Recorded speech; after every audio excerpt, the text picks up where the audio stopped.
In every small town, there are echoes, some loud, some buried, and many waiting to be told again. Every town has its stories. Welcome to one of ours. Hi, I'm Josh Phelps, and this is the story of the Winchester tire fire. I watched it from my dining room window, and I promise you, nothing like this has ever happened before in Frederick County. Before or since. October 31st, 1983, that's the day it started.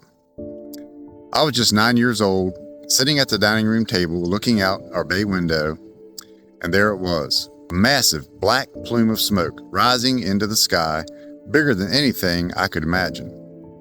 And the smell, it wasn't subtle. Our farm bordered the Rhinehart property. From McDonald Road, it looked like you could drive down our lane to take pictures and drive right straight to the fire. You couldn't.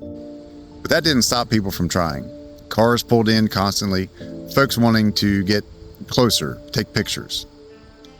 We were 6 cousins, ages 6 to 15, and we weren't used to people coming back there, showing up on our farm. One afternoon, a car came down by the barns. The man got out, camera in hand. We didn't like that, so we started yelling, walking closer, telling him we'd start throwing rocks if he didn't leave. Luckily, my aunt saw what was going on, and she stepped in. Turns out, he was from the Winchester Star, just trying to get a picture. I now know that it was Scott Mason. She saved us a lot of trouble that day. For weeks, helicopters were overhead, flashing lights from fire trucks in the distance, stories everywhere you went, everyone talking about it. What we didn't know then was just how big it really was. Mr. Rhinehart had been stockpiling tires for years. He was an older man, mechanical, always tinkering. He had this idea, a device that could use burned tires as fuel. By 1983, the pile covered several acres, stacked up to 80 feet high in places.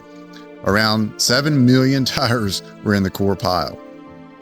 When the fire broke out, it lit up fast. The smoke didn't just hang over Winchester, it spread into West Virginia, Maryland, even Pennsylvania. Underneath those burning tires oozed black, oily runoff. Nearly 840,000 gallons had to be captured and contained so it wouldn't poison our streams nearby.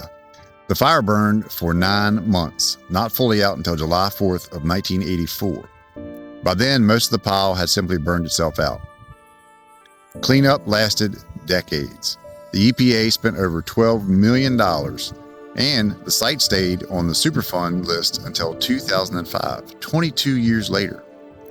At the time, it was considered the largest tire fire in U.S. history, 10 times bigger than any before it, and it was started by an arsonist. The man responsible, Melvin Russell Jenkins, was apprehended and convicted.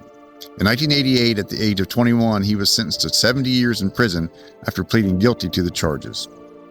For Frederick County, it was a wild chapter. For me, it seared into memory, the black smoke on the horizon, strangers on our farm, the smell that hung in the air. It was chaos, but to us kids, it was just life happening all around us. Looking back now, I realize the fire didn't just change our county. It changed laws and how people thought about waste and recycling. But for me, it'll always be that view from the bay window, watching something so big I couldn't understand, yet knowing I'd never forget it. This is the Slice of Lore. Real stories, small town, told by locals. Thank you for watching.